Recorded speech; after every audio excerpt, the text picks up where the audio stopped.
Como les comentaba, en un proceso isotérmico, ¿ya? Tenemos que la temperatura es constante, utilizamos la ley de los gases ideales para encontrar una expresión para el trabajo. Muy bien. De la ley de los gases ideales obtuvimos una relación para la presión, sustituimos esa en la ecuación y dejamos las otras variables constantes en la ecuación. Todo esto que ustedes ven acá, el área, multiplicado por la variación del desplazamiento, dividido entre el volumen, ¿ya? Esta expresión que está acá va a ser idéntica al área bajo la curva que les estoy pintando. Muy bien. ¿Esta área qué corresponde? Este gráfico nos muestra cómo cambia la presión cuando cambiamos el volumen en un proceso que es isotérmico. Como les comenté, ¿sí? Si existe una disminución del volumen, aumentamos la presión. Si existe ya el caso contrario, va a existir una disminución de la presión. Esta curva que representa ese cambio de la presión es una curva con una exponencial negativa o positiva, como la quieran ver, ¿sí? El área bajo esa curva viene determinada por un logaritmo, ¿sí? Como les estoy diciendo que todo esto está acá, representa el área bajo la curva que me muestra el comportamiento de la presión. Todo esto se puede traducir al logaritmo neperiano. ¿Y qué argumento tendrá ese logaritmo neperiano? La relación entre el volumen inicial que tenía nuestro gas hasta el volumen final al que llegó nuestro gas. Muy bien, esta es la expresión para el trabajo cuando tenemos un proceso que es isotérmico. Muy bien, la temperatura que aparece en esta ecuación es la temperatura a la cual se va a mantener el sistema, ¿sí? N es la cantidad de gas que tenemos, el número de moles de gas que tenemos. Y el R de esa expresión ya sabemos que es la constante de los gases ideales. ¿Y cuánto vale esa constante? 8,315 joules sobre mol. Fíjense que la constante de los gases ideales, el valor de esa constante, es el que le va a definir a usted en qué unidades tiene que trabajar el número de moles. Y en todas las ecuaciones de termodinámica, sabemos que la temperatura siempre debe ser trabajada en unidades de Kelvin. ¿Ya? Retomemos entonces el concepto de la conservación de la energía. En el proceso isotérmico no existe un cambio en la energía total, ¿sí? Del sistema. ¿Y por qué no existe un cambio en la energía total? Porque la temperatura es constante, ¿sí? Eso quiere decir que el calor que hay dentro de un sistema aislado isotérmicamente tiene que ser igual a menos lo que te valga el trabajo. Es decir, que todo el calor que esté produciéndose en un sistema isotérmico se convierte automáticamente en calor. O visto de otra manera, el trabajo que usted produzca sobre un proceso que es isotérmico se mantiene en el mismo sistema como calor. El calor no cambia, no puede cambiar en un proceso que sea isotérmico. ¿Alguna duda de los conceptos que hemos visto hasta ahora, chicos?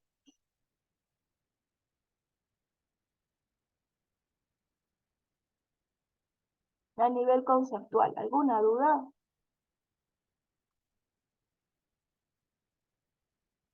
Bien, como no tenemos ninguna duda, vamos a hacer el primer ejercicio para que quede más claro.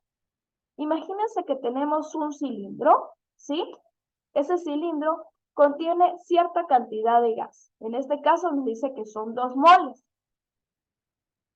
El volumen del cilindro cambia desde un valor inicial que es 0,004 metros cúbicos unidades de volumen y disminuye hasta 0,01 metros cúbicos, mientras que está permaneciendo constante una temperatura de 31 grados Celsius. Nos está pidiendo la cantidad de calor que es transferido y nos está diciendo si esa cantidad de calor fue ganada o fue perdida. Cuando nos dicen el concepto de si la cantidad de calor fue ganada o fue perdida, nos están preguntando con qué signo va a quedar al final el calor. ¿Sí? Si el calor resulta ser una cantidad negativa, tenemos que concluir que se está ejerciendo un trabajo sobre el gas. Si la cantidad de calor resultante es positiva, lo que estamos diciendo es que el gas es el que ejerció trabajo sobre el sistema. Muy bien, es simplemente la perspectiva en la que vemos si es el gas el que está empujando el émbolo o si es el émbolo el que está empujando al gas. ¿Dónde está ocurriendo la fuerza? La dirección de la fuerza. Es lo que nos están pidiendo cuando nos preguntan si el calor está siendo cedido o está siendo perdido. ¿Ya? ¿Qué tenemos que hacer? Como sabemos, primero tenemos que poner nuestro apartado de datos. Sabemos que el número de mol es 2. Sabemos que el volumen inicial era de 0,04 metros al cubo. Y sabemos que el volumen final es de 0,01 metros al cubo. También nos da la temperatura a la que está el sistema. Y como dato adicional, ya conocemos cuál es el valor de la constante R de los gases ideales. Este valor es invariable y mide 8,315 Joule por mol. En un ejercicio de termodinámica, siempre lo primero que se debe hacer es constatar las unidades en las que tenemos escrita la temperatura. ¿Ya? Como la temperatura en este caso está escrita en unidades de grados Celsius, tenemos que automáticamente convertir a unidades de Kelvin. Y como recordarán, la forma para convertir a unidades de Kelvin es simplemente tomar el valor de su temperatura en grados Celsius y sumarle 273. Este factor de 273 les convierte la temperatura a unidades de Kelvin. ¿Ya? Una vez que ya verificamos que la cantidad de materia está escrita en mol, tenemos volumen inicial y volumen final en las mismas unidades y la temperatura ya fue convertida a unidades de Kelvin, podemos realizar el ejercicio. Para realizar el ejercicio, ¿qué debemos hacer? Primero tenemos que identificar nuestra ecuación de calor. La ecuación de calor de la lámina pasada sabemos que va a ser el producto de nRT, eso viene de la ley de los gases ideales, con un signo negativo, ¿sí? Y eso va a ser multiplicado por el logaritmo neperiano de la razón entre nuestro volumen inicial y nuestro volumen final. ¿Ya? Esa es la ecuación que vamos a usar para determinar el calor cuando tengamos un sistema que es isotérmico. ¿Qué nos resta por hacer? Muy sencillo, simplemente pasamos a sustituir los datos. Muy bien, sustituir cada uno de los datos donde se encuentra. Y finalmente, realizo los cálculos. ¿Qué tienen que hacer? Esta parte es simplemente una multiplicación directa, no tiene que haber ninguna complicación. La complicación del logaritmo neperiano. ¿Qué tienen que hacer aquellos que no sepan utilizar la función logaritmo neperiano de sus calculadores? Muy bien. Primero calculen esta división. Calculen el argumento. Y después que hayan calculado el argumento, calculen el logaritmo neperiano de eso. O si no, directamente pinchan la función logaritmo neperiano y escriben la división que aparece acá. Cuando tengan eso, ¿sí? Les va a dar un valor negativo para ese logaritmo. Eso se debe a que, fíjense, la parte superior, el numerador de nuestra fracción, resulta ser menor que el denominador, ¿ya? Eso nos da como un valor para el logaritmo negativo. Cuando realizamos esta última fase del cálculo, chicos, nos queda un valor para el calor total de 4.632,32 joules. Es un valor positivo. ¿Qué ocurre con este valor que es positivo? Aquí viene la segunda parte del ejercicio. Muy bien. Nos dice, el valor del calor, ¿es positivo o es negativo? ¿Está cediendo o está ganando calor? ¿Sí? Como el valor es positivo, tenemos que concluir que el gas es el que está realizando un trabajo, ¿sí? Como el gas está realizando un trabajo, en el sistema se está absorbiendo calor. Recuerden que no puede variar la relación entre calor y trabajo. Si yo ejerzo trabajo, absorbo calor. Si a mí me ejercen trabajo, yo tengo que expulsar calor, ¿sí? Entonces, la conclusión de este ejercicio y la manera de interpretar el resultado de este ejercicio es que al calor haber culminado como una cantidad positiva, indica que el gas está realizando el trabajo y por lo tanto en el sistema se está absorbiendo calor. Muy bien. ¿Alguna duda hasta acá, por favor? ¿Puede repetir esa última parte, dicen? Claro, por supuesto. Les estoy diciendo que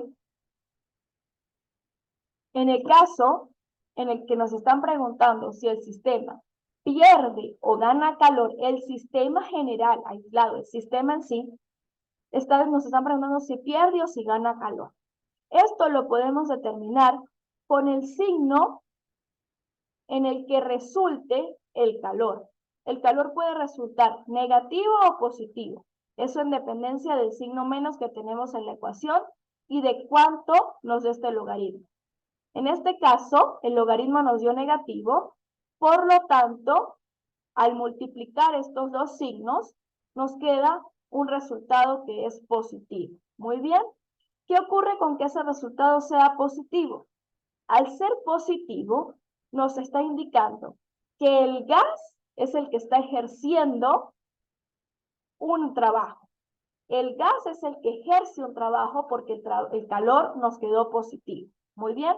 Y como el calor nos quedó positivo, además de que nos diga que el gas es quien ejerce el trabajo, nos dice que el sistema tuvo que absorber calor para poder ejecutar ese trabajo. ¿Sí? Les repito, como el calor es positivo, concluimos que el gas es el que ejerce el trabajo y para que ejerza ese trabajo tuvo que absorber calor del sistema. ¿Ahora sí te quedó claro?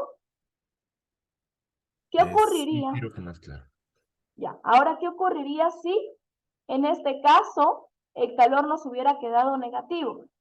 Si el calor nos hubiera quedado negativo, lo que nos dice es que se ejerció un trabajo sobre el gas.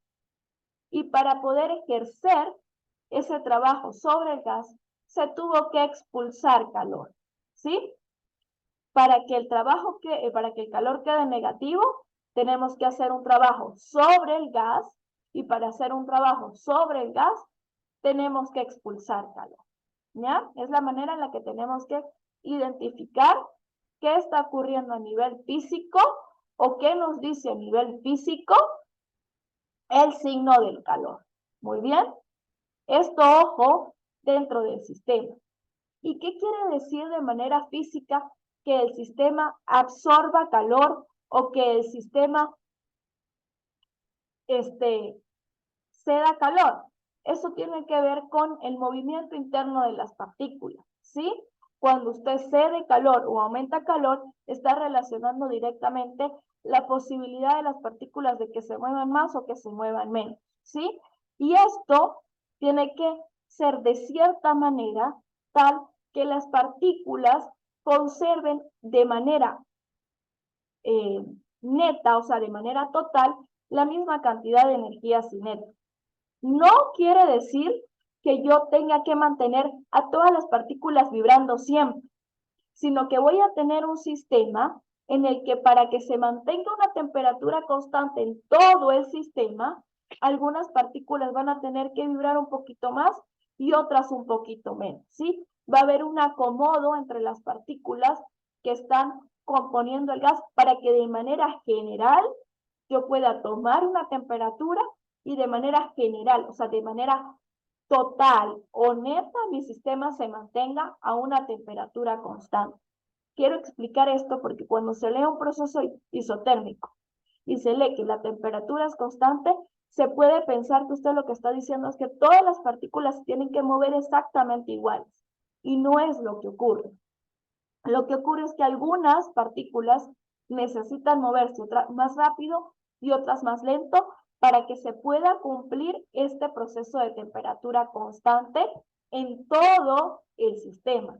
Pero es necesario que unas partículas se muevan más rápido y otras más lento para que podamos generar justamente un trabajo y en ese trabajo se pueda o generar cierta cantidad de calor o se pueda extraer cierta cantidad de calor. ¿Ya? Ahora sí está un poquito más claro.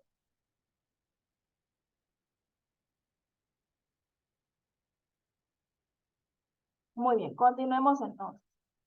¿Qué ocurre?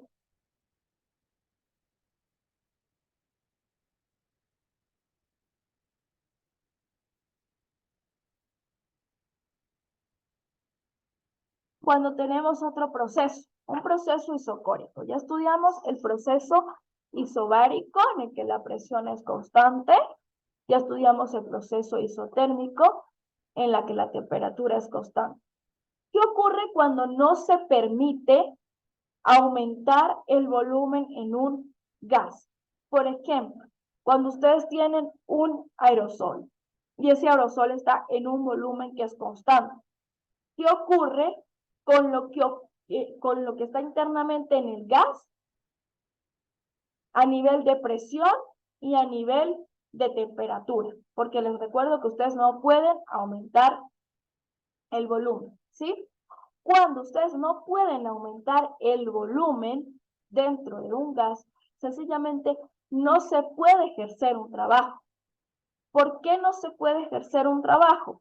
Porque el trabajo necesita que usted ejerza cierto desplazamiento en las partículas que tiene contenidas en ese volumen, ¿sí? Si no puede mover el volumen, usted tiene que directamente concluir que el trabajo es cero. Si el trabajo es cero, le está diciendo a usted que obligatoriamente en el sistema no pueden haber cambios de calor, porque si existe un cambio en el calor, usted va a estar alterando el principio de conservación de la energía interna de su sistema. Entonces, en un proceso isocórico, no puede haber un trabajo porque usted no puede cambiar el volumen y eso a usted le obliga a que las condiciones de calor dentro de su sistema se mantengan constantes. ¿Ya? ¿Cómo podemos ver esto? ¿Cómo podemos entender esto? Imagínense que ustedes tienen cierta cantidad de gas.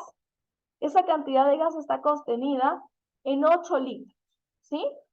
Y la temperatura inicial del sistema es de 35 grados Celsius a una presión de 8 pascales. ¿Ya? Posteriormente, la temperatura aumenta, ¿sí? La temperatura aumenta hasta los 60 grados Celsius. Nos piden calcular la presión a la cual llega el gas. ¿Ya? ¿Qué tiene que ocurrir? Si usted aumentó la temperatura y no puede aumentar el volumen, tiene que esperar que la presión aumente, ¿sí? Porque si aumentó la temperatura, le dio más energía cinética a todas sus partículas. Y si le dio más energía cinética a todas sus partículas, ellas se van a mover más rápido. Si se mueven más rápido, por supuesto que al moverse más rápido van a generar muchísima más golpecitos a las paredes de su contenedor.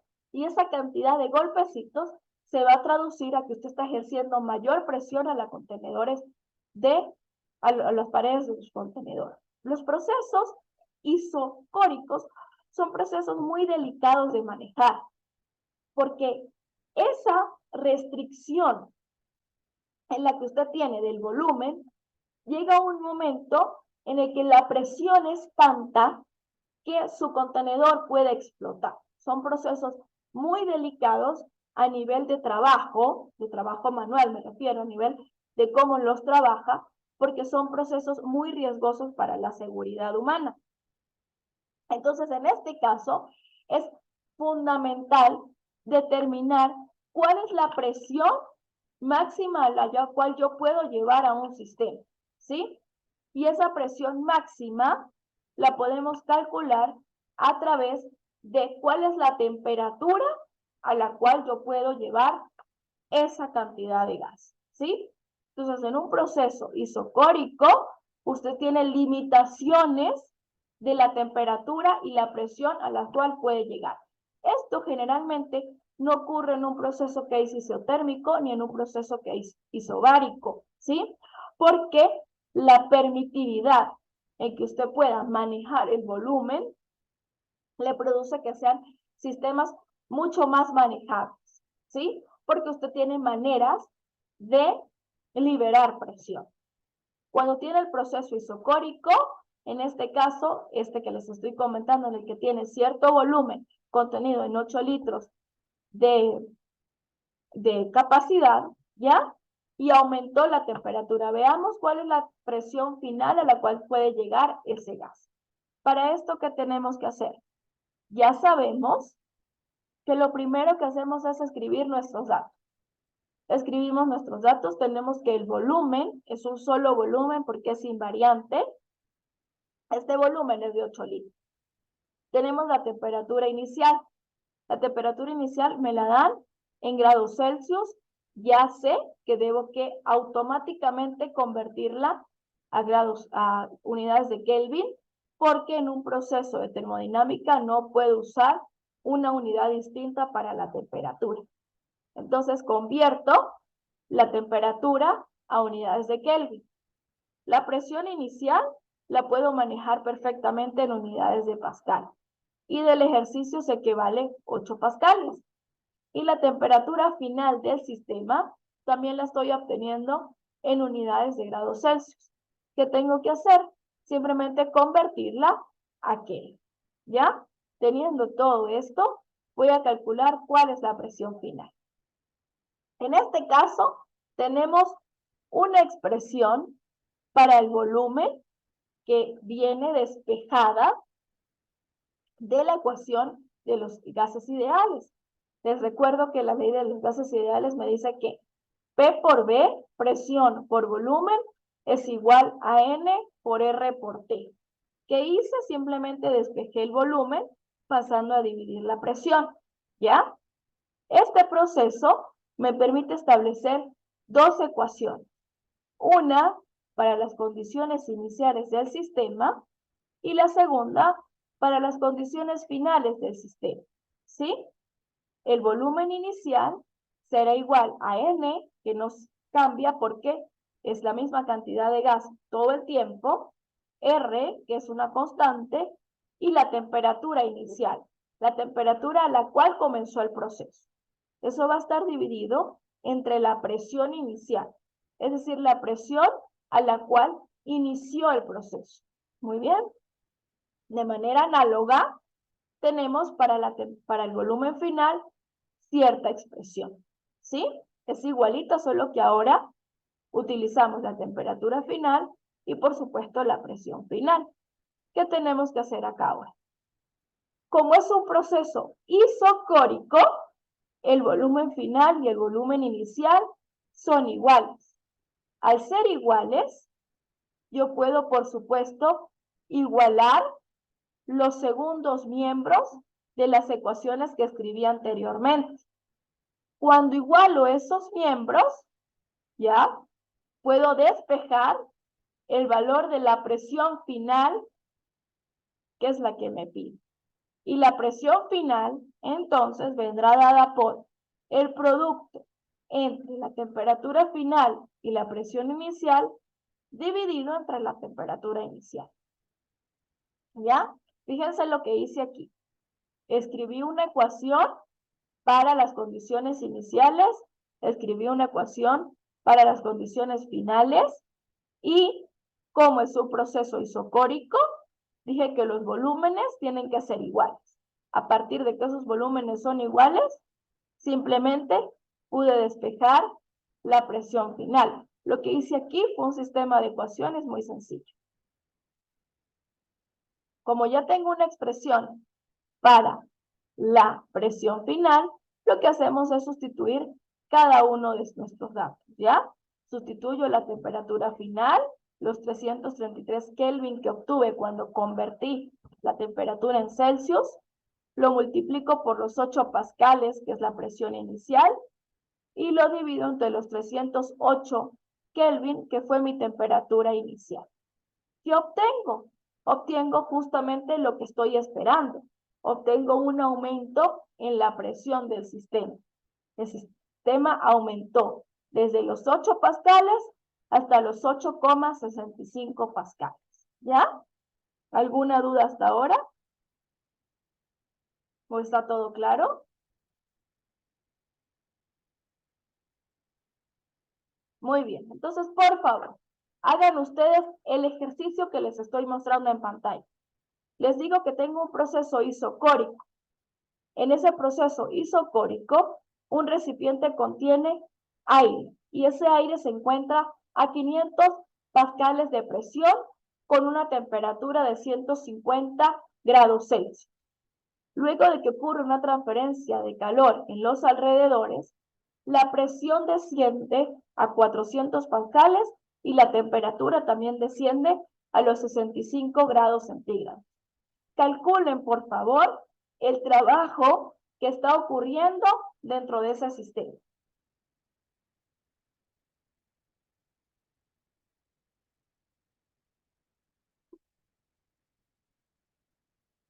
Tienen 5 minutos para calcular el trabajo que está ocurriendo en ese sistema y el que termine, por favor, levante la manita.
Hola Jimmy, no te preocupes. Bienvenido a la clase. Recuerda que son 2 horas y nos podemos poner al día.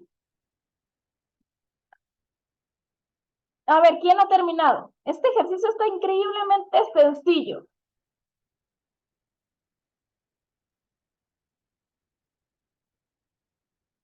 Daniel, Agustín, Axel. Vamos, alguno de los 3 que me diga la respuesta de manera por inspección.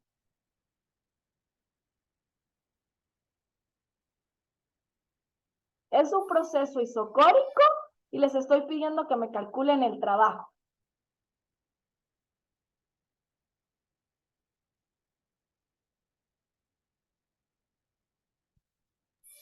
Profe, a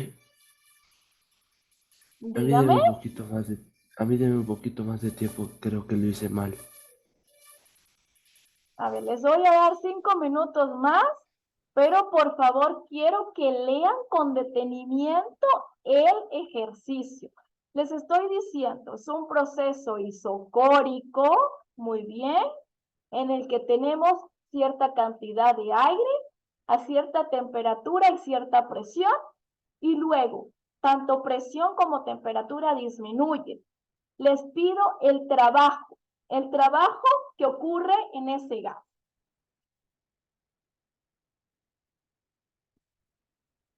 Vamos, chicos. Está increíblemente fácil.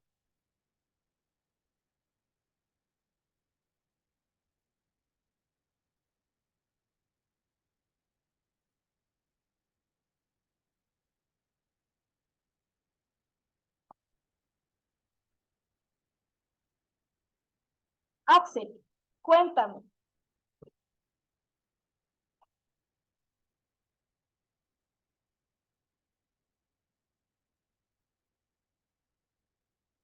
Espérame, Lisa. Francamente, Lisa, ni idea. A ver, chicos, les estoy diciendo que es un proceso isocórico. Si es un proceso isocórico, no puede haber un cambio de volumen. La única manera de que exista un trabajo es que exista un cambio de volumen.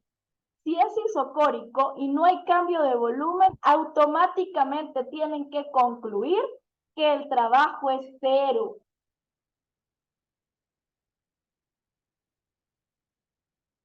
¿Puedes repetir la respuesta una última vez, Lisa?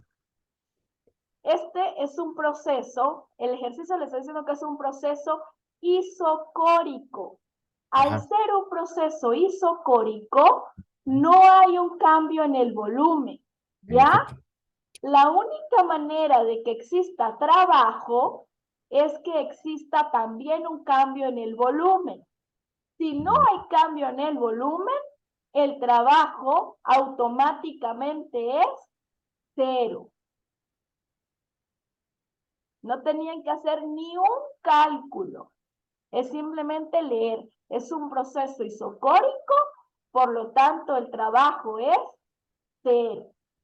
Ya no quiero jugar, Lisa.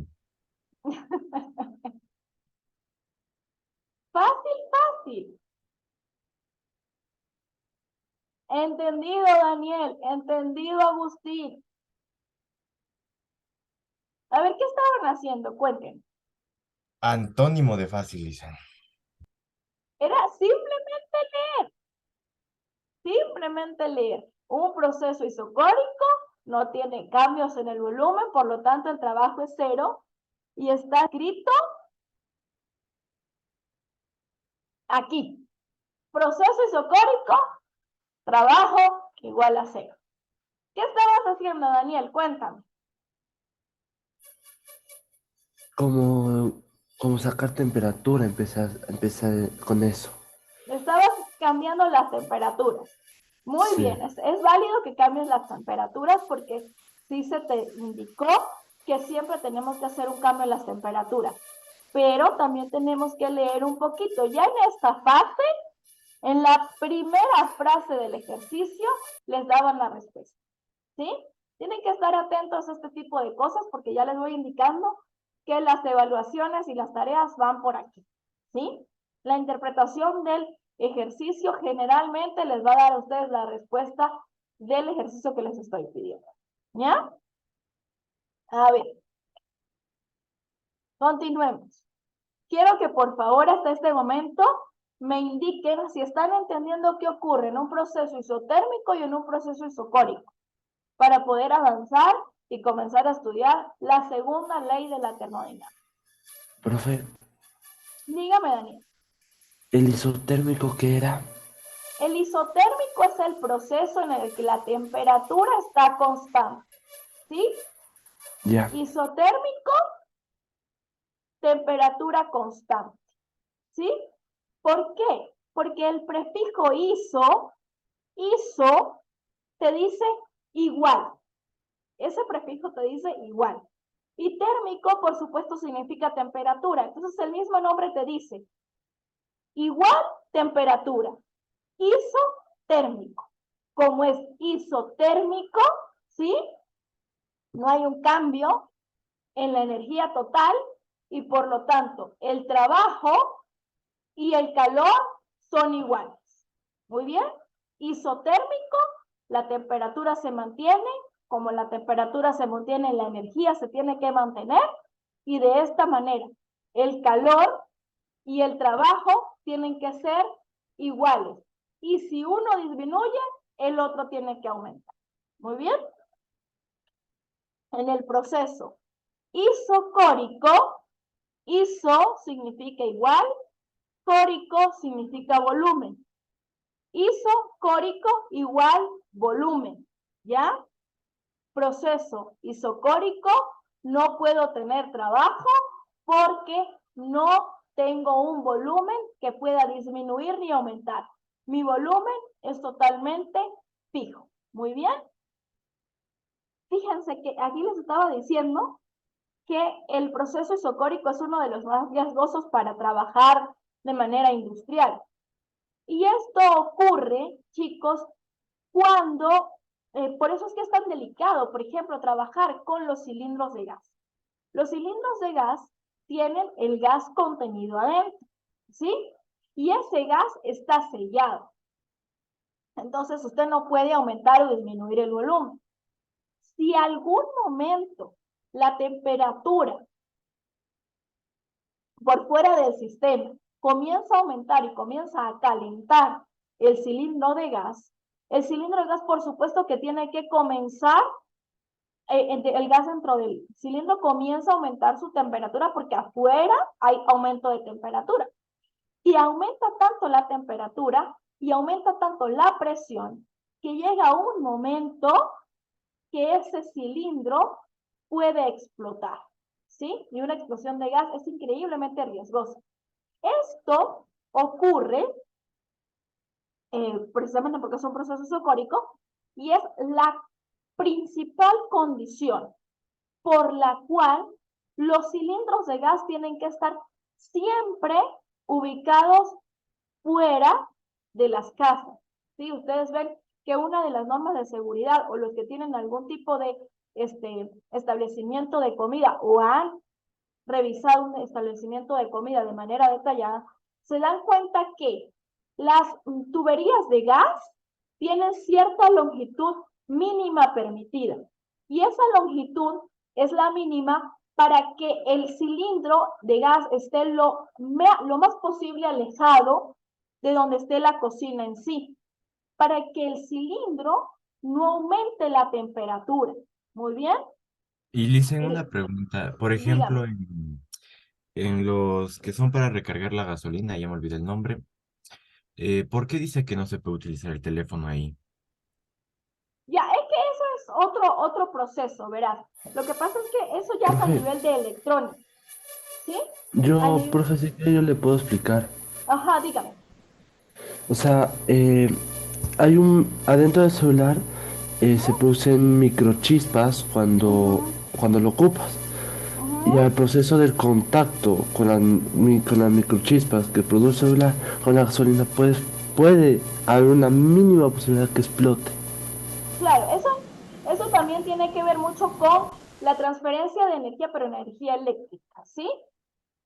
Y también Ok. ocurre cuando te dice que no puedes fumar. Eso ya es otro proceso, que es un proceso de combustión producida por alguna chispa de generación con chispa. Eso ya es otro proceso, que es un proceso de combustión.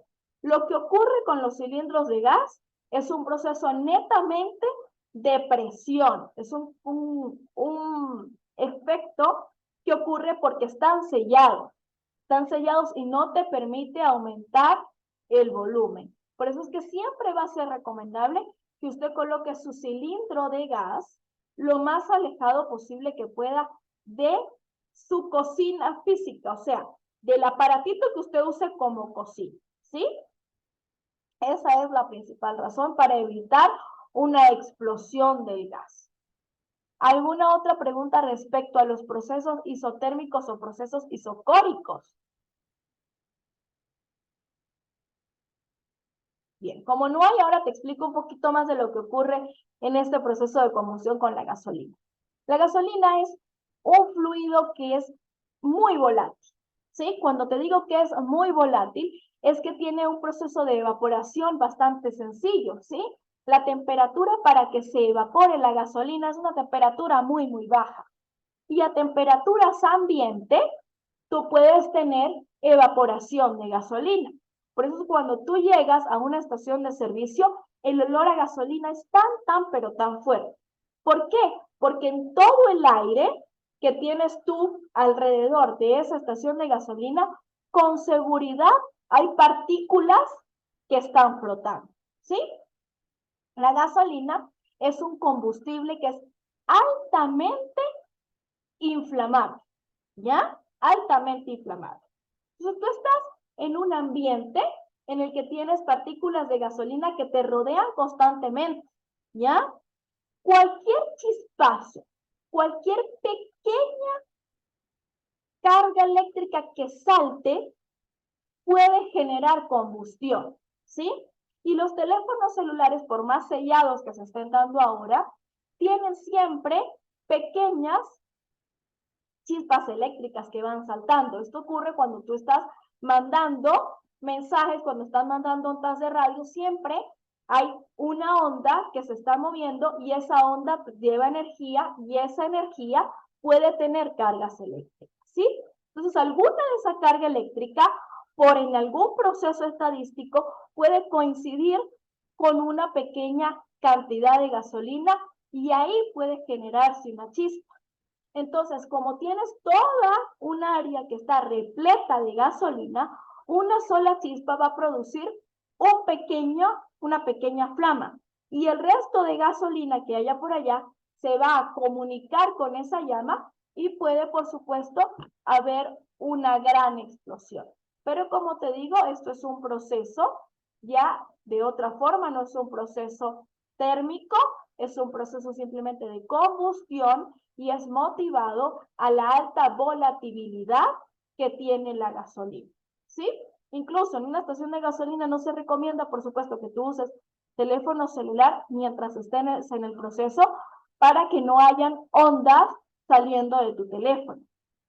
Y por supuesto, es totalmente prohibido que tú fumes algún tipo de cigarrillo cuando estés en una estación de servicio y aún así la gente lo hace, ¿ya? Eso como un break de la información de la pregunta que nos hizo nuestro querido compañero Axel. Continuamos con termodinámica, chicos, no nos desvíen. Ya estudiamos la primera ley y la ley cero. Les recuerdo, la ley cero nos dice que un sistema que esté aislado tiene que estar en equilibrio térmico. Es decir, que las partículas que lo componen están en más o menos la misma temperatura. La primera ley de la termodinámica nos dice que un sistema, ¿ya?, que esté aislado térmicamente, tiene que conservar su energía. No pueden haber pérdidas de energía en un sistema que esté aislado térmicamente. ¿Y esto cómo lo podemos ver? Lo podemos ver como, si existe un aumento en el calor, tiene que existir una disminución en el trabajo. Si existe un aumento en el trabajo, por supuesto va a existir una disminución en el calor. Existen ciertos procesos como los isobáricos, los isocóricos y los isotérmicos, ¿ya? Dependiendo del proceso, existe, por ejemplo, en el proceso isotérmico, que el calor es igual a el trabajo que se produzca, porque hacer un proceso isotérmico no pueden haber cambios en la energía interna del sistema, ¿ya? Y en el proceso isocórico no puede existir un trabajo porque usted no puede modificar el volumen en el que esté contenido el gas que usted tenga, ¿sí? Muy bien, ahora, ¿qué nos dice la segunda ley de la termodinámica? Nos va a decir que el calor, ¿sí? Siempre se va a mover en una dirección. No pueden haber múltiples direcciones de transferencia de calor. ¿Y cuál es esa dirección? Esa dirección va a estar dada por el acomodo de los elementos que usted tenga en su sistema, ¿sí? El calor siempre va a pasar del elemento más caliente al elemento más frío, ¿ya? Usted puede hacer el acomodo como usted necesite, pero el cuerpo que tenga más calor es el que va a ceder calor al que esté más frío. Usted no puede ceder frío, solamente puede ceder calor. Muy bien. También le establece a usted la segunda ley de la termodinámica que durante un proceso que sea cíclico, no toda la energía térmica puede convertirse en trabajo. Muy bien. Y nos da un concepto de entropía. ¿Qué nos está diciendo esto? Nos está diciendo, usted me está diciendo a mí que usted tiene un sistema y en ese sistema el calor siempre va a ir del cuerpo más caliente al cuerpo muy frío.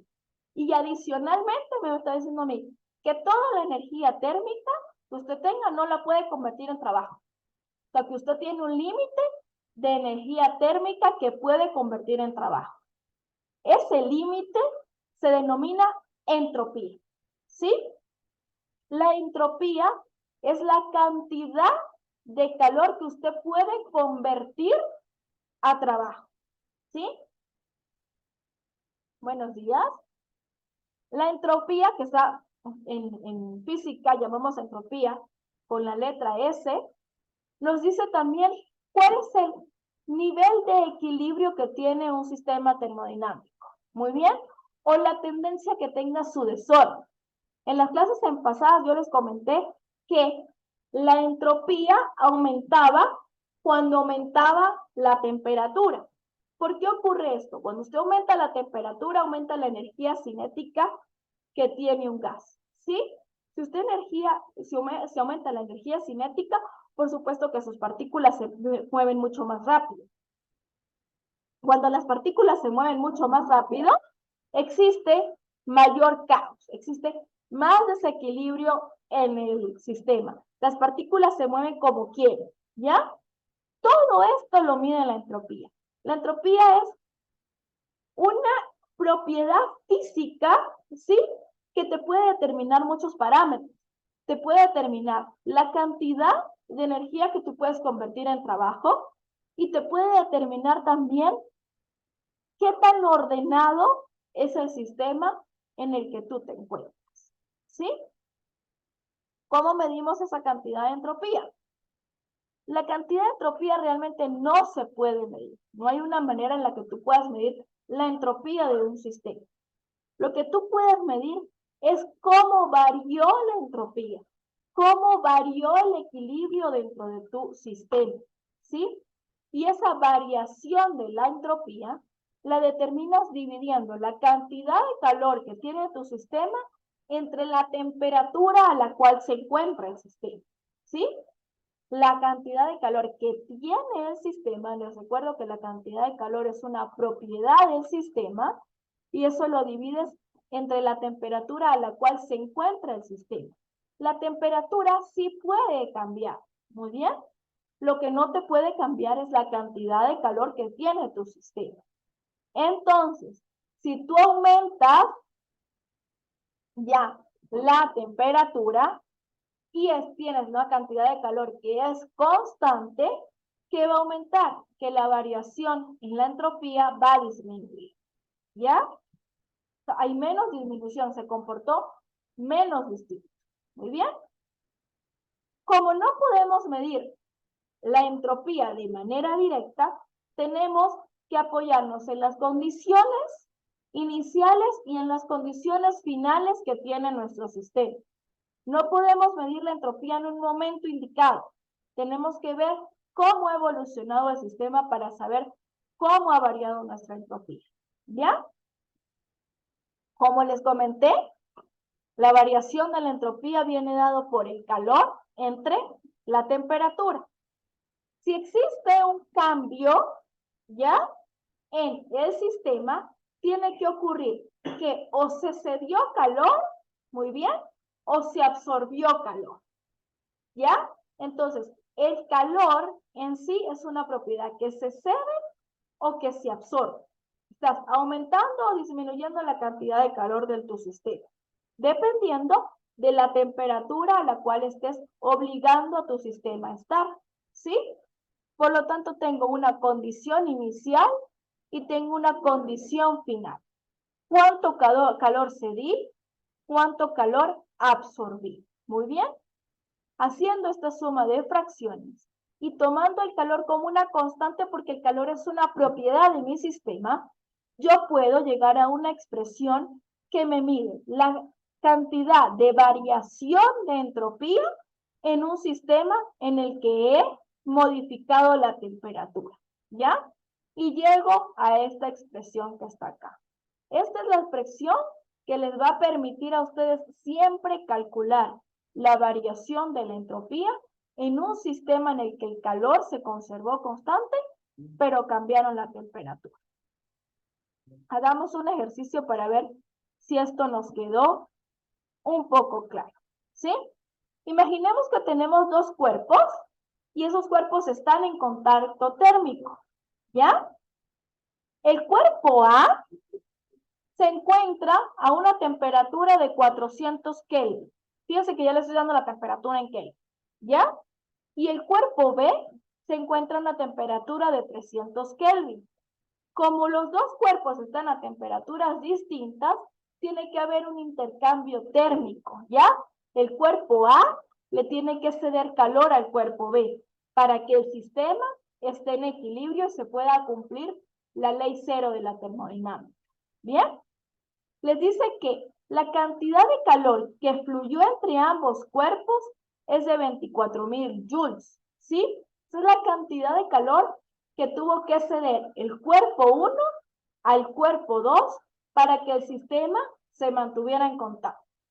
Nos pide que determinemos la variación de la entropía en el sistema, ¿sí? Por supuesto, tenemos que asumir que es un sistema aislado, porque si el sistema no está aislado, la variación de la entropía ya no va a ser de esta manera, porque así se va a poder perder algo. Pero como el sistema es aislado, yo simplemente de una vez busco y tomo, ¿ya?, mi expresión para la variación de la entropía. ¿Cómo lo puedo hacer? Yo tomo, ¿ya?, la cantidad de calor que me dice que fue transferida de un cuerpo a otro, ¿ya? Esos son mis 24,000 joules. Y simplemente sustituyo quiénes son las temperaturas. Les repito, como las temperaturas ya están en Kelvin, las podemos usar directamente. Muy bien. Y obtengo entonces que la variación ya de mi entropía fue de 20 joules por Kelvin. ¿Qué me está diciendo eso a nivel físico? Porque yo encuentro un valor para esa variación de entropía. A mí me está diciendo eso que por cada Kelvin de temperatura, yo tuve que otorgarle al sistema 20 joules de calor, ¿sí? Lo que me está diciendo esa variación de la entropía es cuánto calor se dio el cuerpo 1 para que pudiera elevarse 1 Kelvin en temperatura, ¿ya? Esto se relaciona muchísimo al concepto del calor específico que vimos anteriormente, ¿ya? En el que teníamos que el calor específico era cuánto calor tú tenías que cederle al cuerpo para que éste pudiera elevarse la temperatura en 1 Kelvin, ¿ya? En este caso, la variación de la entropía me está diciendo justamente eso. Me está diciendo cuánto calor le tiene que dar el cuerpo 1 para que se eleve 1 solo grado de temperatura el cuerpo 2. Agustín, no se preocupe, vaya tranquilo. Muy bien, igualito la clase ya casi está finalizando. Por favor, quiero que me comenten las dudas hasta este momento. ¿Quién tiene dudas de todo lo que fue la revisión del proceso de la primera ley de la termodinámica, la ley 0 y los procesos isobáricos, isotérmicos e isocóricos? ¿Tienen dudas hasta el momento, por favor?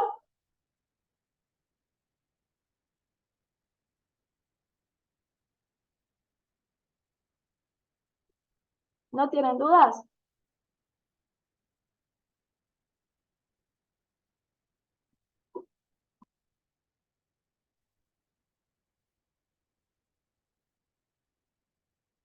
Perfecto, como veo que no tienen dudas, entonces vamos a comenzar a preguntar. Por favor, Axel, dime, ¿qué significa que tú tengas un proceso isocórico? Y dame un ejemplo, por favor.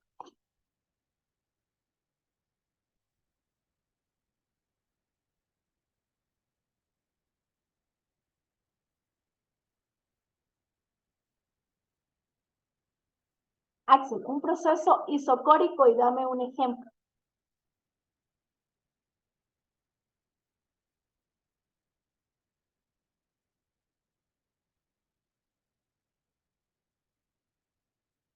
A ver, Jimmy. Jimmy Pancho, llegaste un poquito tarde, pero creo que sí pudimos hacer un recuento de lo que habíamos hablado. Estamos hablando de un proceso isocórico. Por favor, contigo puntualmente, Jimmy, porque ingresaste tarde. Un proceso isocórico es un proceso en el que no puedes modificar el volumen al cual esté sujeto tu gas. Puedes modificar la presión dentro del contenedor y puedes modificar la temperatura dentro del contenedor. Dime, por favor, un ejemplo de alguna situación cotidiana en la que tú puedas ver un proceso que sea isocórico. Por ejemplo, la explosión de un balón inflado con aire, tal vez. ¿Ya? ¿Por qué eso es un proceso isocórico?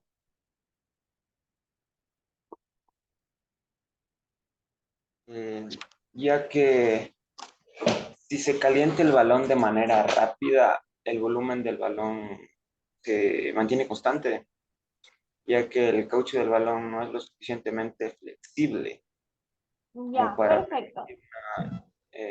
como es una expansión significativa. Ya, perfecto. El balón llega hasta cierto punto en el que no te permite hacer aumentos, pero sí te permite hacer disminuciones. Entonces, el balón no puede ser considerado del todo un valor, un concepto isocórico, porque sí te permite disminuir el volumen. ¿Ya? Un proceso isocórico te exige cantidades siempre iguales para las condiciones de volumen. El proceso isocórico más común que tenemos son los cilindros de gas que están de cualquier tipo de gas. Puedes tener gas doméstico, puedes tener hidrógeno, puedes tener helio para los globitos estos que se inflan con helio. Esos son procesos isocóricos porque tú no puedes disminuirle el volumen a tu cilindro. Muy bien. Y eso es otra cosa también por la cual no se deben comprar cilindros que estén en algún lugar abollados, ¿sí? Porque esas abolladuras que tienen, por ejemplo, las latas de aerosoles o tienen los cilindros justos de gas, esas abolladuras ya están disminuyendo el volumen que necesita el gas que esté adentro. Entonces, esas abolladuras están sometiendo al gas que está dentro de su lata a una presión mayor. Y esa presión mayor a la que está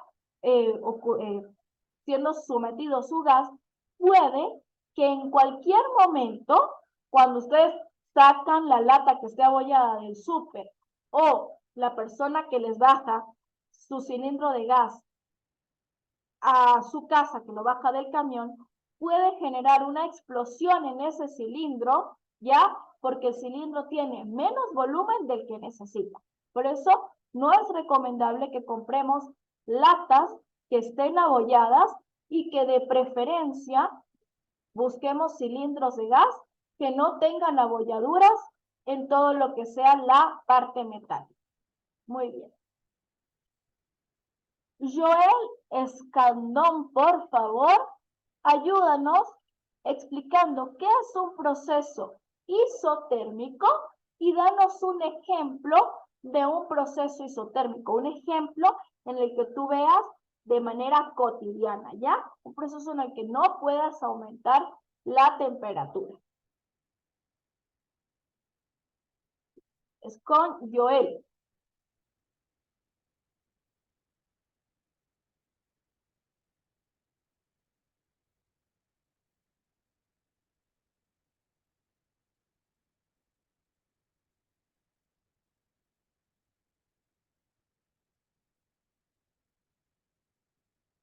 No está Joel.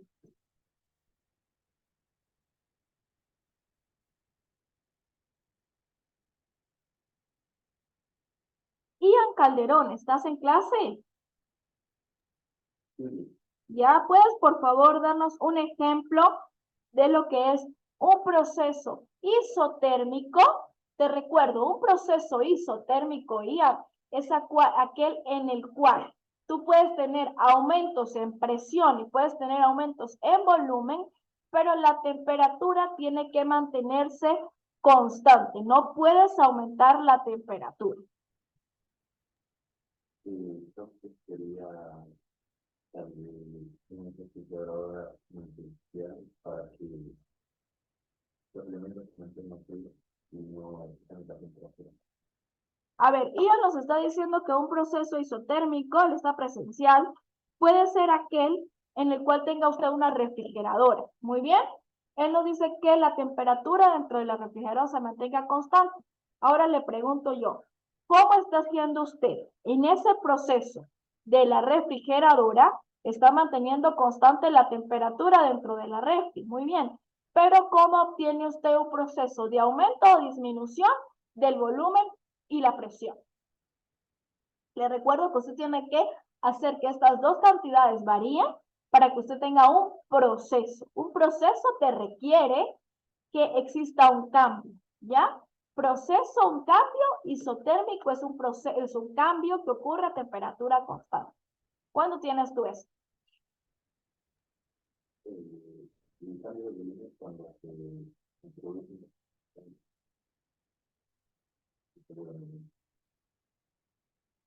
A ver, y el proceso, a ver, ordena un poquito la idea. Explícame dentro del ejemplo de la refri, ¿cómo es que estás obteniendo una variación en la presión y el volumen? Dígame. pero tal vez se aumenta el volumen con introducir alimentos o sacar alimentos que le dan el volumen y la presión. Ya, él nos está diciendo, está presencial, ¿les recuerdo? Que existe una variación del volumen al que está sometido el gas porque él está introduciendo alimentos. Muy bien. En cuanto a la presión, no logra identificar qué ocurre. Les voy a explicar este ejemplo está muy interesante, les voy a explicar qué ocurre dentro de una refrigeradora, pero vamos a concentrarnos no tanto en la refrigeradora, sino vamos a concentrarnos en la parte de congeladora, ¿sí? La partecita que congela. Efectivamente, usted tiene un área que es cerrada, ¿sí? Y tiene cierta cantidad de gas, el gas que es refrigerante, ¿sí? En el caso de una refrigeradora o congeladora, usted tiene cierta cantidad de gas que va circulando a través de ciertas perforaciones que tiene su refri. Esa refri tiene el gas refrigerante circulando y usted decide introducir cierto alimento a su congeladora. Cuando usted introduce ese alimento a su congeladora, por supuesto que está disminuyendo el volumen en el cual puede fluir su gas. Por supuesto, existe una disminución del volumen. No como lo hemos visto a manera de émbolo, sino que está siendo ocupada cierta cantidad de espacio por otro elemento, ¿sí? ¿Cómo ocurre un cambio de la presión? Como usted está introduciendo cierto elemento, ¿ya? Y el volumen disminuyó, las partículas de gas refrigerante no tienen ya tanto espacio por el cual moverse. Muy bien. Como no tienen tanto espacio por el cual moverse, comienzan a tener más impacto con las paredes de su congeladora. Es por eso que existe una disminución del volumen y esa disminución del volumen hace que usted tenga mayor presión dentro de su refri, ¿ya?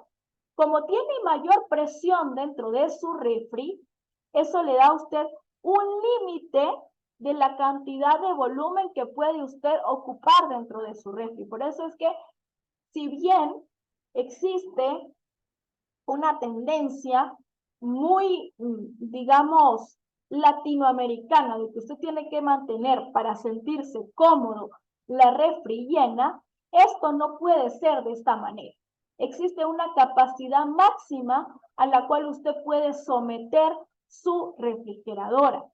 ¿Por qué? Porque la cantidad de gas refrigerante que está fluyendo a través de su refrigeradora siempre es la misma. La refrigeradora está programada para que el gas refrigerante esté siempre allí, cierta cantidad de gas. Si usted coloca tantos, pero tantos elementos dentro de su refri, está cada vez disminuyendo más el volumen al cual puede someterse ese gas refrigerante, por el cual puede circular, ¿ya? Llega un momento que usted introdujo tantos elementos en su refrigeradora que el gas refrigerante tiene muy poco sitio por el cual moverse, ¿ya? Y la presión aumenta y aumenta y aumenta.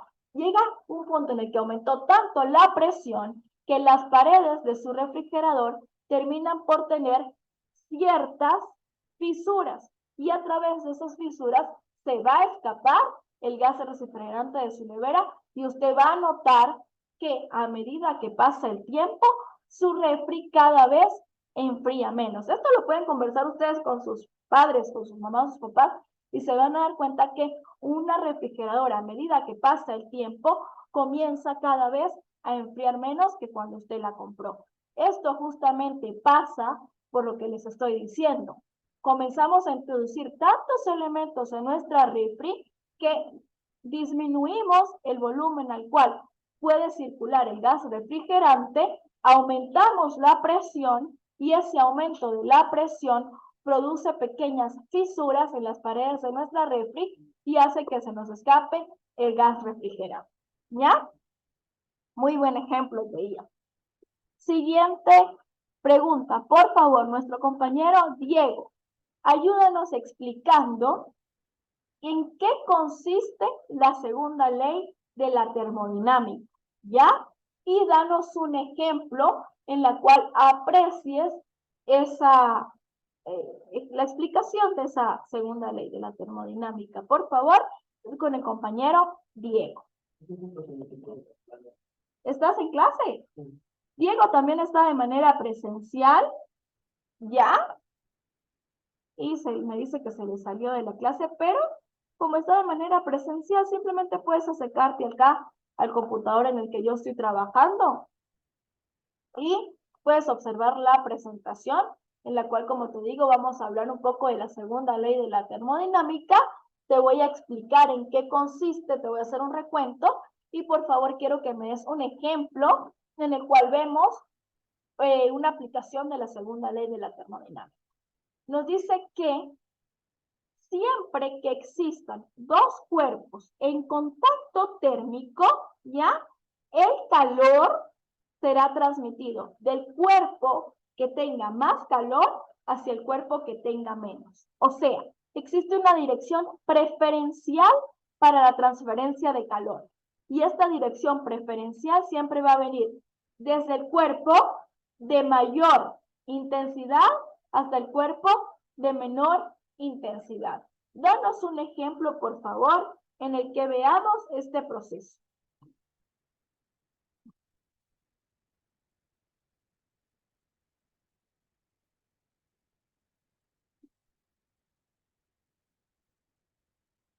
Un ejemplo muy sencillito.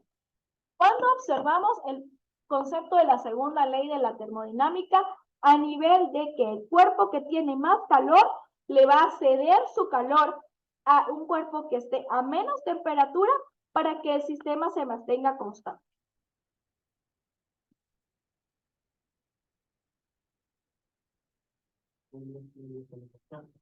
A ver, cuéntanos, por favor.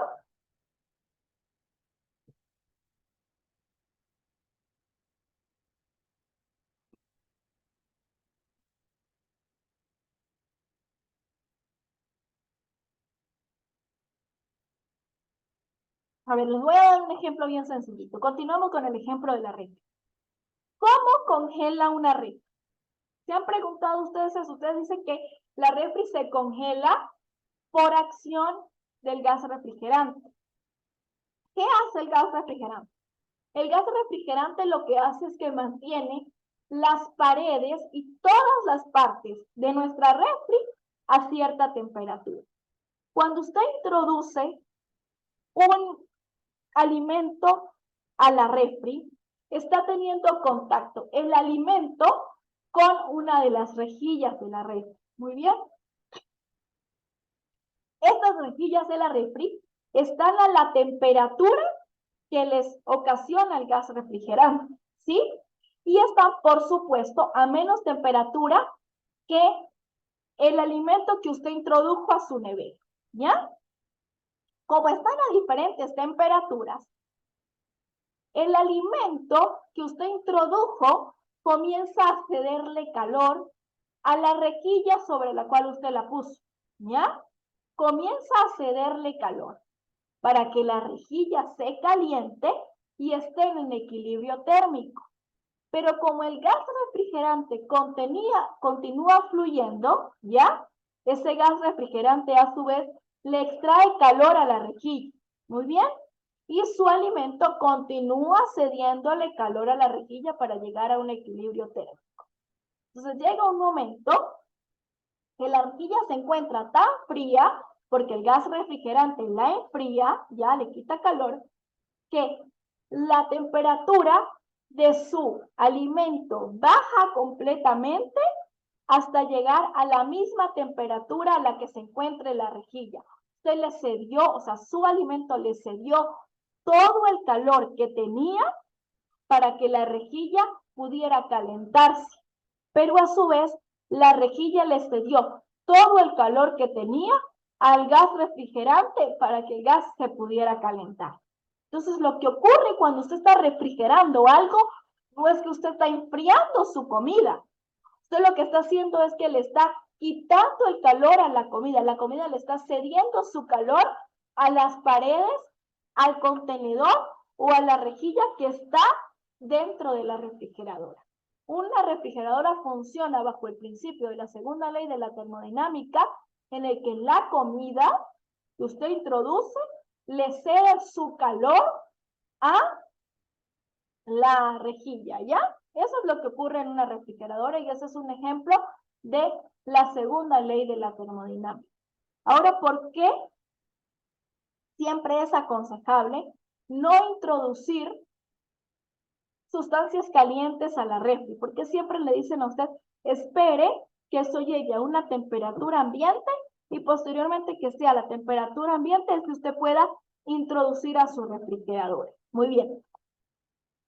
Cuando usted coloca algo que está excesivamente caliente en su refrigeradora, ¿sí?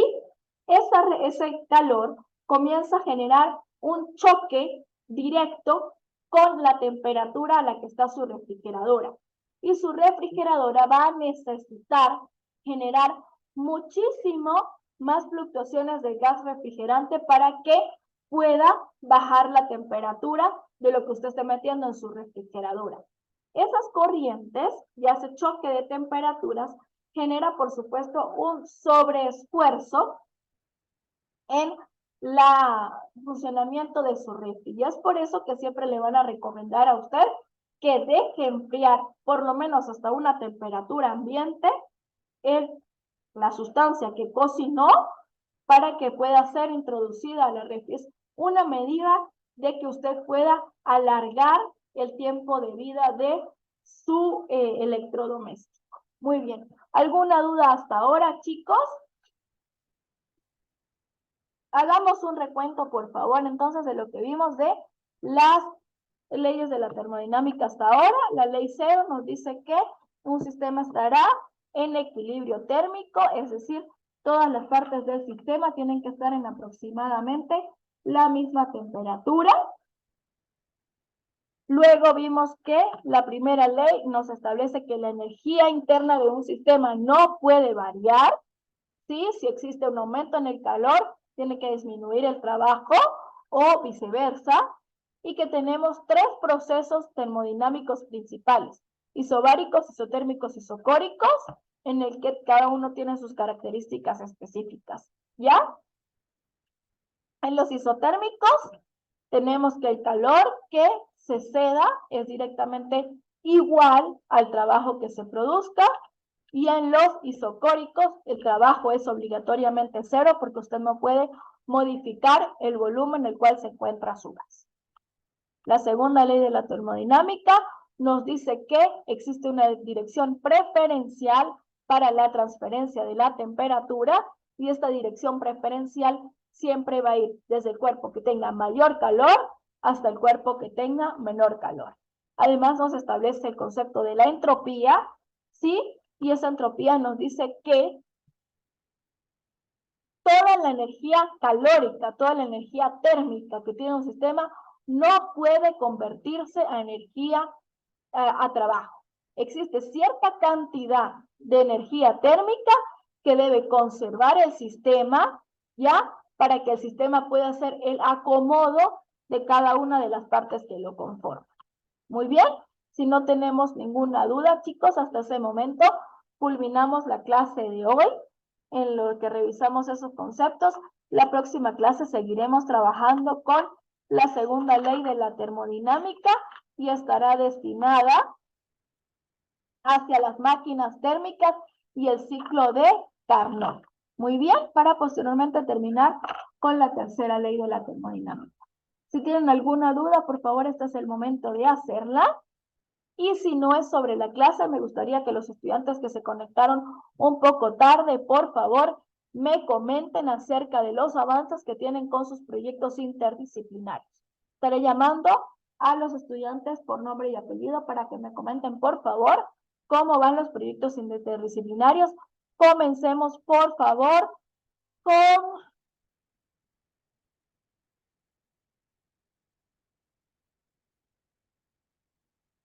Matías.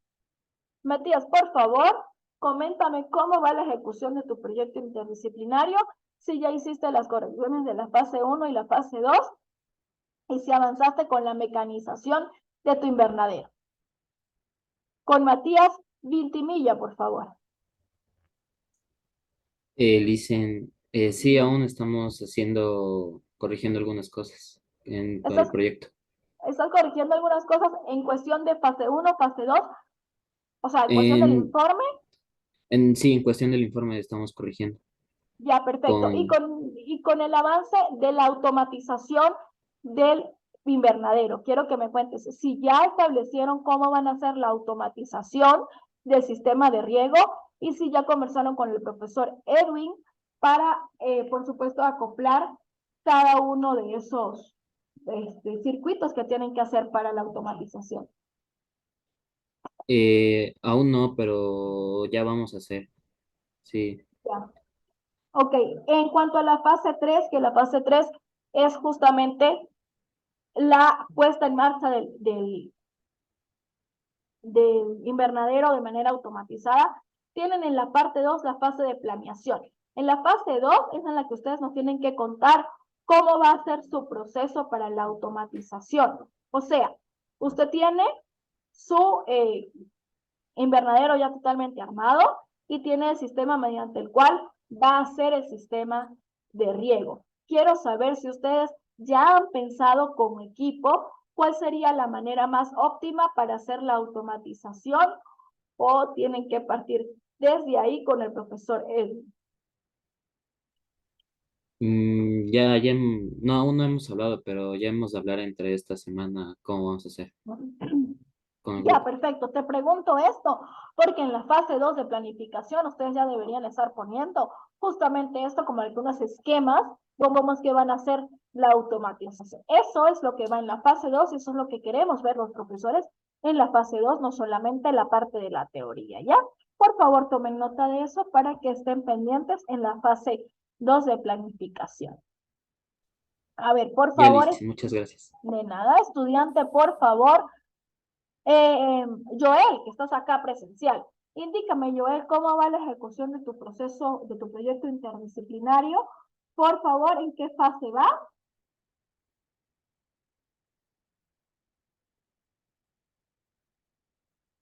Con Joel. Dígame, ¿por qué? O sea, ¿cómo?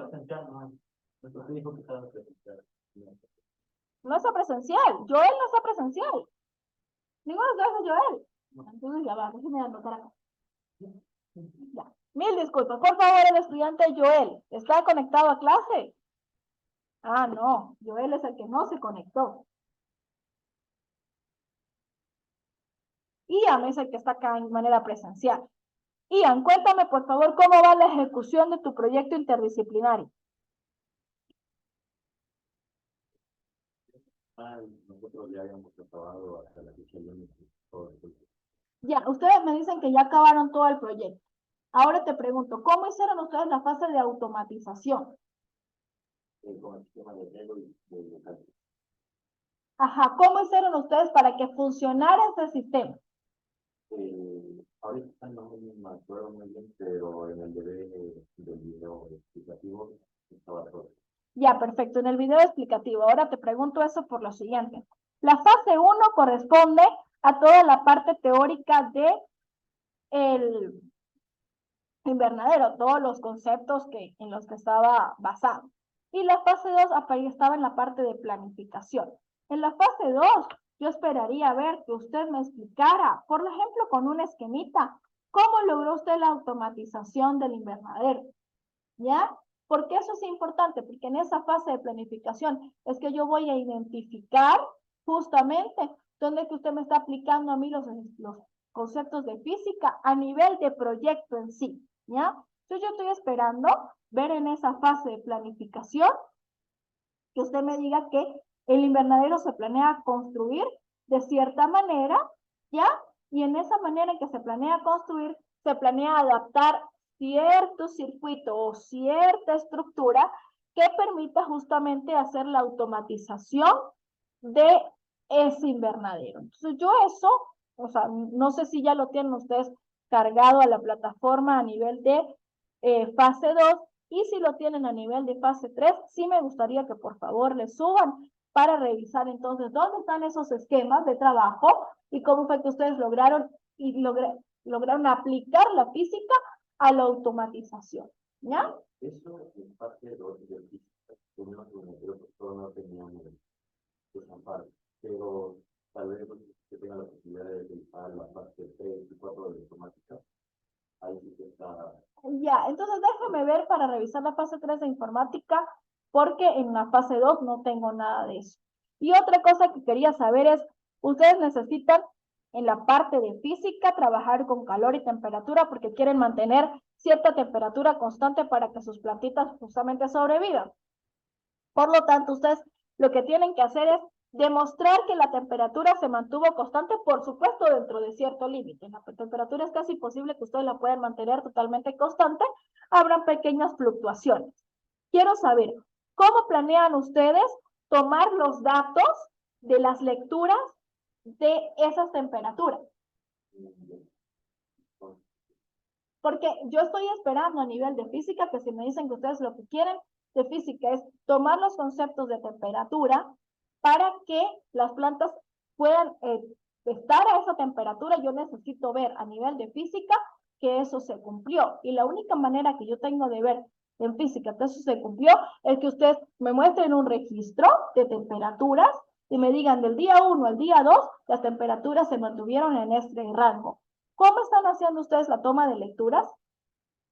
No hay noticias todavía, pero entonces tendríamos que planificar de hace entre 3 días tomar la temperatura del día, una en la mañana y otra en la tarde. A eso es a lo que me refiero. Quiero que fíjense que en esa parte de planificación les está faltando el procedimiento que van a seguir ustedes para que puedan hacer la toma de temperatura. Existen chicos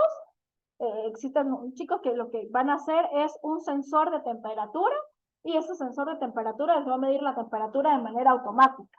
Entonces, con esas temperaturas y esas lecturas que ellos tomen, van a hacer simplemente una lista de datos que van a transportar a una gráfica y ahí vamos a poder ver que la temperatura se mantuvo constante en cierto rango. Si ustedes van a tomar las temperaturas de manera manual, pues yo estaría esperando que en sus planificaciones me coloquen que la temperatura se va a tomar de manera manual con el instrumento que la van a tomar, que me imagino que va a ser un termómetro de dilatación térmica, y por supuesto, en qué escala deberían ustedes estar tomando esos registros de temperatura, ¿ya? Por eso es que les estoy diciendo que si ya culminaron el proyecto, ¿cómo hicieron la clase de planificación? Porque esos detalles no se están apreciando en los proyectos, no están apreciando la manera en la que ustedes van a defender que se trabajó con una temperatura constante para cierto intervalo. ¿Muy bien?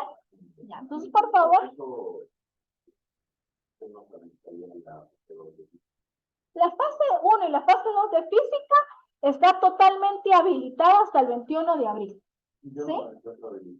Ya, déjenme revisar, porque la fase 1 y la fase 2 yo no las quise tocar y lo que les estoy pidiendo es que antes de subir a la plataforma o subir un documento final, se haga una revisión, si es posible de manera presencial conmigo, para yo tomarles las notas en sus informes de qué es lo que deben ajustar para que se cumplan lo que se espera en la fase 1, fase 2 y fase 3 a nivel de física. Entonces, si tienen alguna duda con esos tipos de cambios que tienen que hacer en cada uno de sus informes, comuníquense conmigo para que revisemos de manera personalizada sus informes y decirle qué necesito ver en fase 2 y fase 3. ¿Ya? Perfecto. A ver, ¿alguna duda de las personas que están escuchando estas conversaciones respecto a sus proyectos interdisciplinarios? Dylan Cortés o Jimmy, respecto a los cambios que tienen que hacerle a cada uno de sus proyectos interdisciplinarios. Muy bien, chicos, como veo que no tenemos más dudas, por favor, les pido que pónganse a trabajar en su proyecto interdisciplinario, porque como verán, sí hay bastante trabajito por hacer en eso. Sí tenemos que mostrar ciertas características y ciertos detalles a nivel de informe que no estoy apreciando. Por favor, revisemos si estoy acá atenta ante cualquier duda. Escriban un mensajito de WhatsApp, por favor, en las tardes para revisar sus proyectos, que sin ningún inconveniente yo les ayudo. Si no tenemos más dudas respecto a eso, ni más dudas respecto a la materia, doy por finalizada la clase de hoy. Muchas gracias a los asistentes de manera presencial. Dígame, Buen día, dígame. disculpe una preguntita. Dicen sobre lo de las tareas que se volvieron a hacer de nuevo. Disculpe, ¿usted ya calificó eso de nuevo o no? He calificado gran parte, Ya, pero todavía me encuentro en proceso de calificación y por eso a algunos todavía no les aparece la calificación. ya, o sea, está calificando todavía de nuevo. Todavía estoy calificando, ¿sí? Ya, Porque listo. fueron a Disculpe. todos los cursos a los que se le mandó nuevamente a hacer ciertas actividades y sí es un Sí, trabajito que requiere su tiempo. ya, Ya, listo, gracias. no te preocupes que igual te voy a poner las calificaciones apropiadas una vez que revise todas tus actividades. Entonces, como ya no tenemos más dudas, chicos, muchas gracias por asistir a la clase y nos estaremos viendo en nuestro próximo encuentro para continuar estudiando la segunda ley de la termodinámica y avanzar hasta la tercera. Que tengan un feliz día y estoy a la orden para cualquier revisión de sus proyectos interdisciplinarios. Hasta luego, profe. Hasta luego.